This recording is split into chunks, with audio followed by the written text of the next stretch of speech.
tanta lucidez com relação às belezas de Deus, né? Com tanta lucidez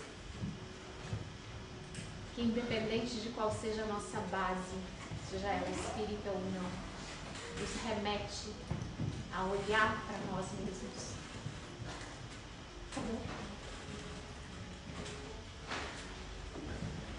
Obra perfeita da criação. Eu gostaria de convidar a Maria Novelli, que vai vir aqui para fazer uma leitura do Evangelho enquanto os trabalhos continuam, e pedir que todos ainda continuem em prece, em oração.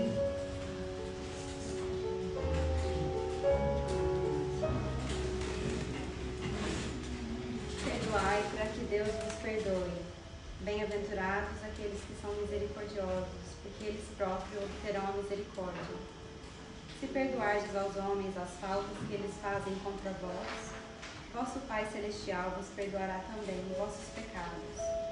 Mas se não perdoardes aos homens quando eles vos ofendem, vosso Pai também não vos perdoará os pecados. Se vosso irmão pecou contra vós, ide-lhe exibir sua falta em particular, entre vós e ele.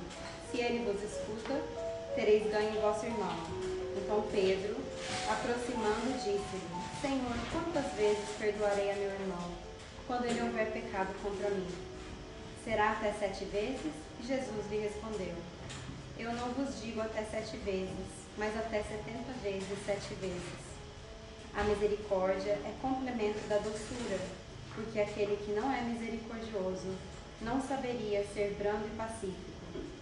Ela consiste no esquecimento e no perdão das ofensas. O ódio e o rancor denotam uma alma sem elevação, sem grandeza. O esquecimento das ofensas é próprio da alma elevada, que está acima dos insultos que se lhe pode dirigir. Uma é sempre ansiosa, de uma suscetibilidade desconfiada e cheia de fel. A outra é calma, cheia de mansuetude e de caridade. Ai daquele que diz: Eu nunca perdoarei, porque se não for condenado pelos homens, sê-lo-á certamente por Deus. Com que direito reclamará o perdão das suas próprias faltas, se ele mesmo não perdoa as dos outros? Jesus nos ensina que a misericórdia não deve ter limites. Quando diz para perdoar ao seu irmão, não 7 vezes, mas 70 vezes 7 vezes. Mas há 2 maneiras distintas de perdoar. Uma grande, nobre, verdadeiramente generosa, sem segunda intenção, que poupa com delicadeza o amor próprio e a suscetibilidade do adversário, tivera mesmo esse último toda a culpa. A segunda, pela qual o ofendido ou aquele que acredita sê-lo impõe ao outro condições humilhantes e faz sentir o peso de um perdão que irrita em lugar de acalmar. Se estende a mão, não é com benevolência, mas com ostentação, a fim de poder dizer a todo mundo: Vede quanto sou generoso. Em tais circunstâncias, é impossível que a reconciliação seja sincera de parte a parte. Não, nisso não há generosidade, mas um modo de satisfazer o orgulho. Em toda contenda, aquele que se mostre mais conciliador, que prove mais desinteresse, caridade e verdadeira grandeza da alma, conquistará sempre a simpatia das pessoas imparciais. Eu peço primeiramente que me perdoem porque eu não estava preparada para fazer o Evangelho, né? Foi me pedido que eu fizesse. E eu abri, a segunda vez saiu essa passagem: Perdoais para que Deus vos perdoe. Então, aleatoriamente, veio essa passagem que eu acho que está bastante condizente com o que a gente teve exposto aqui hoje, né? Que um dos maiores dramas que a gente tem como seres humanos é a dificuldade de nos relacionar. Principalmente porque temos dificuldade de perdoar aqueles que às vezes nos machucam e nos ferem. Eu imagino que seja uma das maiores, pelo menos para mim, talvez não para vós, que já são mais evoluídos, mas para mim é bastante difícil, muitas das vezes, fazer o esforço de perdoar alguém que nos feriu ou que nos machucou. E é importante a gente saber que é impossível para nós esquecer, né? Uma ofensa, uma coisa que nos machucou, um trauma. E não é esse, na verdade, o pedido que o Evangelho nos faz. É simplesmente de não reviver ou não sentir o rancor em relação a uma dor ou uma dificuldade, porque também nós temos a necessidade do perdão. E não importa que as pessoas também, quando nós pedimos perdão, não nos perdoem, né? É a nossa mudança íntima, que na realidade esse perdão significa. É a capacidade que a gente tem de deixar com que as pessoas sigam seus caminhos, né? Embora tenham nos machucado ou nos ferido. Mas é essa reconciliação que a gente faz dentro do coração, dentro da alma, que é importante para nós. E por isso que às vezes a gente sofre muito, né? E por isso que temos tantas vezes necessidade de reencarnar em relacionamentos tão difíceis. Como seria tão mais fácil se a gente tivesse a capacidade de ser como a criança que Jesus apresenta no Evangelho, né? Que se indispõe ou tem alguma dificuldade e logo já passa para frente a bola, né? A gente não. Nós queremos evoluir, nos tornar anjos, mas muitas das vezes queremos continuar roendo o osso. Então é preciso, muitas das vezes, pensar o que é importante para nós. E eu tive um terapeuta que me disse assim, uma frase que nunca me saiu da cabeça. Quando eu tiver 70, 80 anos e eu estiver numa cadeira de balanço, será que aquela experiência é algo que eu vou querer ter na minha mente depois de uma vida cheia de conquistas, cheia de dificuldades, cheia de crescimento? Será que é aquela lembrança que eu vou querer ter guardada no meu coração como uma pessoa mais velha? Então acho que é isso que é importante da gente estar pensando também, né? O que será que eu quero reter? O que eu quero levar? O que eu quero conquistar? Ou se alguém fosse narrar como foi a minha vida, eu escrever um livro sobre a minha pessoa, será que são esses momentos de não dar a oportunidade do perdão que isso acontece?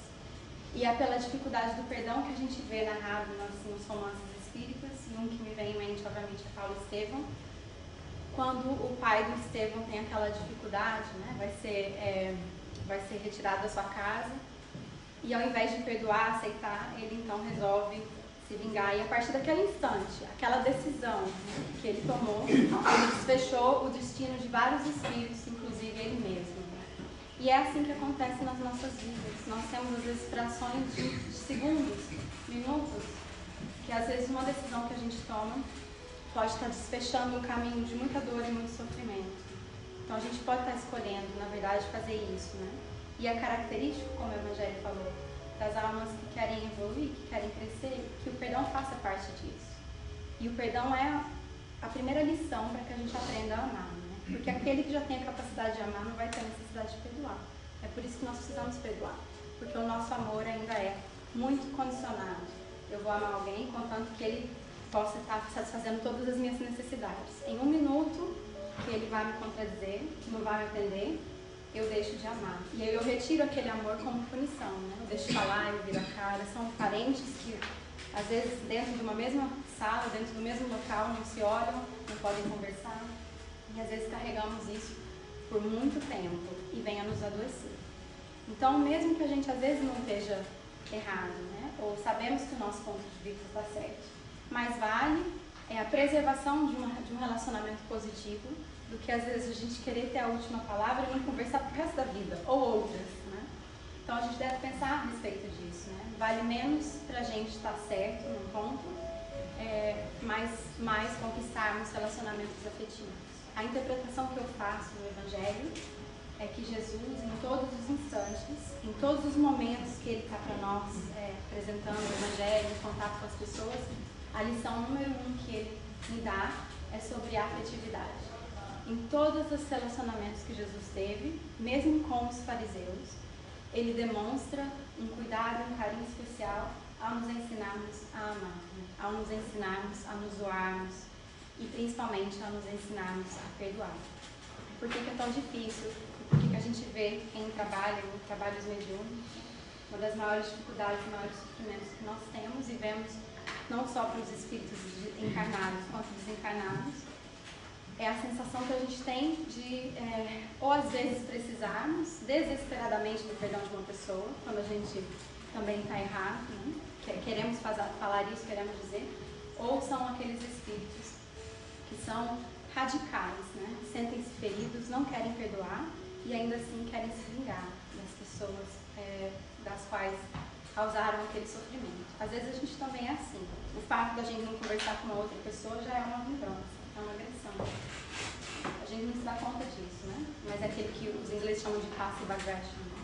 Uma agressão passiva, porque não estamos socando, mas às vezes com o nosso olhar dá para derrubar um doente.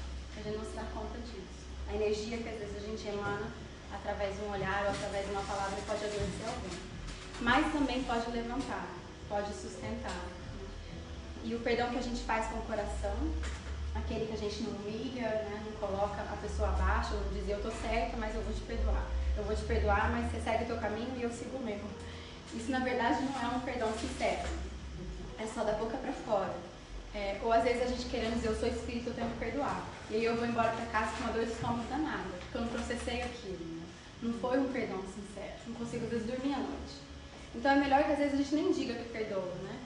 Diga, eu tenho o direito de ter um tempo para repensar sobre isso. Mas é importante fazer o mais rápido possível. Jesus dizia isso, não é pressa, é urgência. Porque quando a gente faz as coisas com pressa também, às vezes a gente vai tropeçando.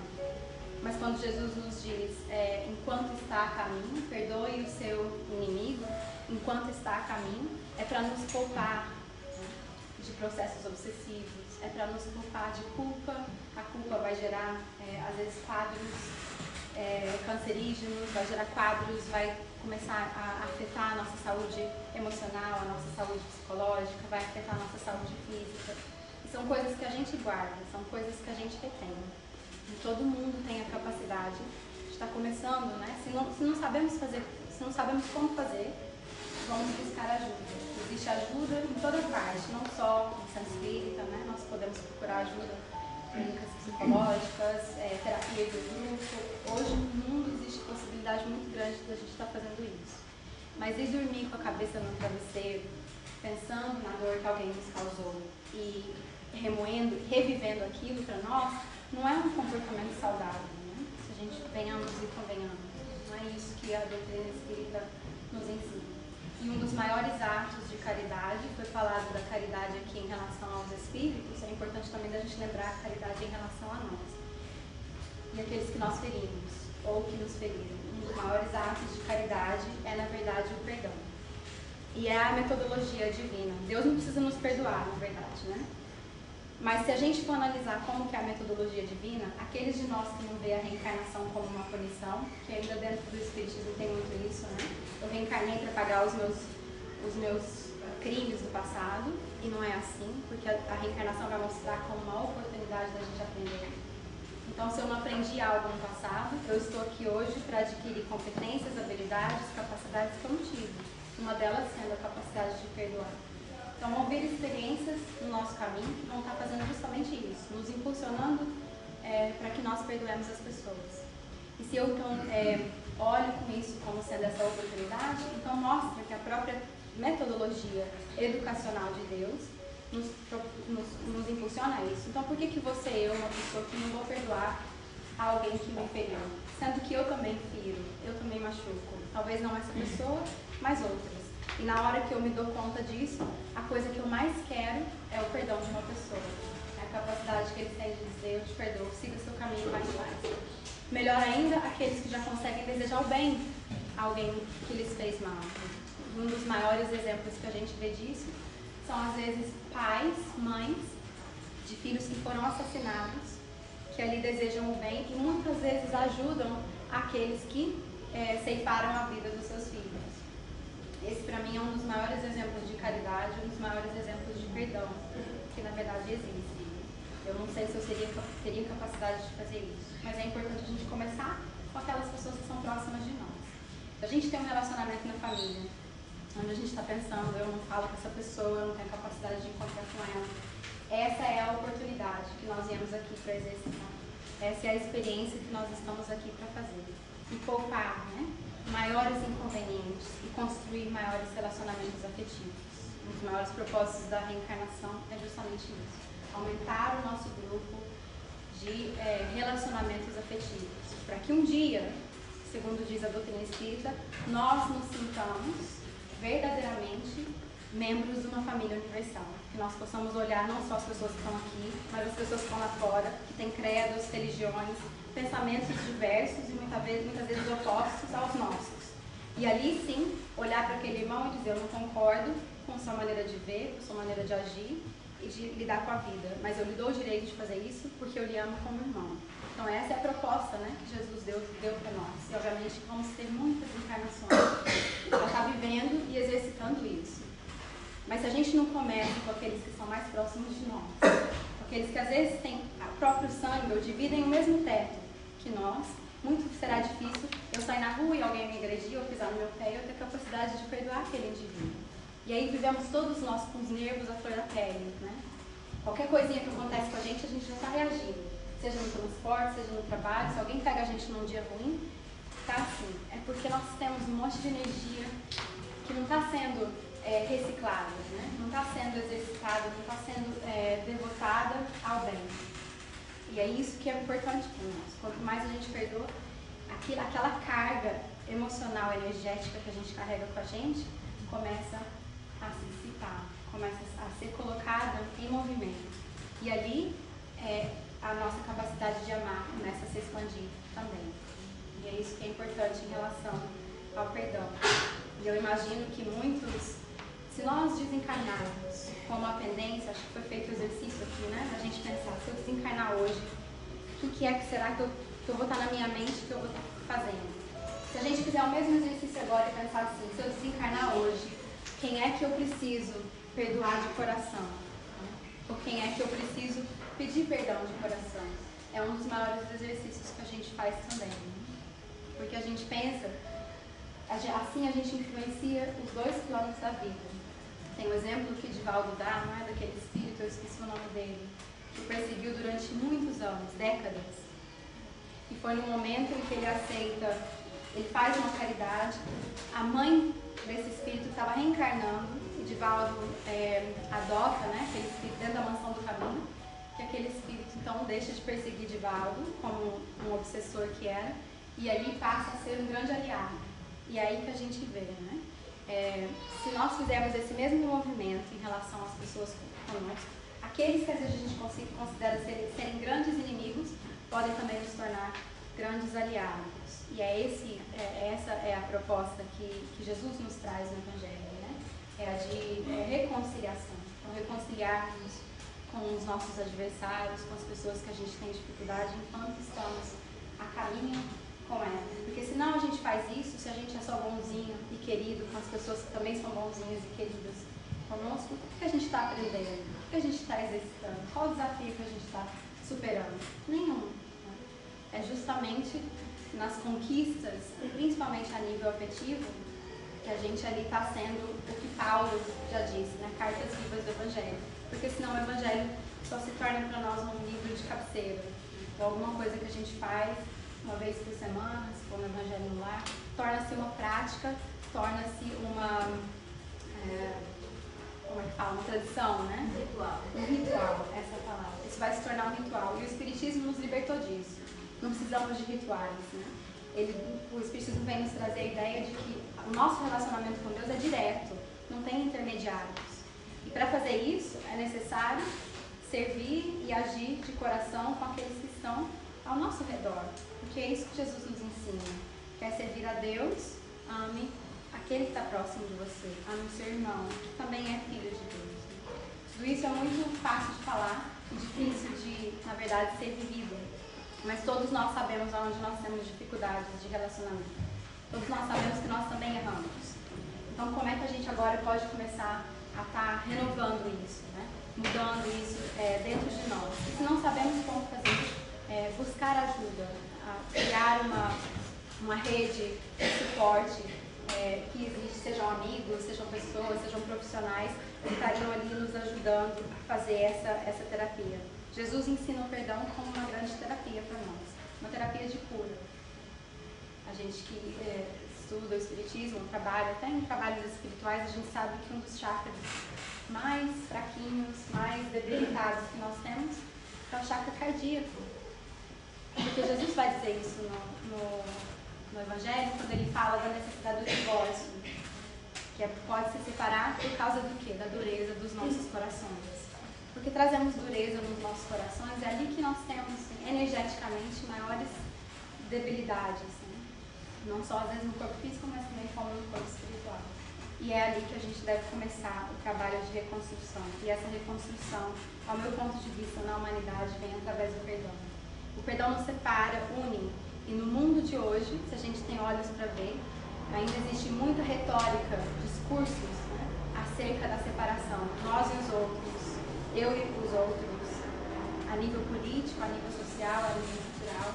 E se a gente começar a fazer a terapia do perdão, todas essas fronteiras, barreiras, vão começar a ser derrubadas. Primeiro por nós, né? Nós não podemos esperar que os governantes façam isso, porque nós mudamos o mundo ao nosso redor.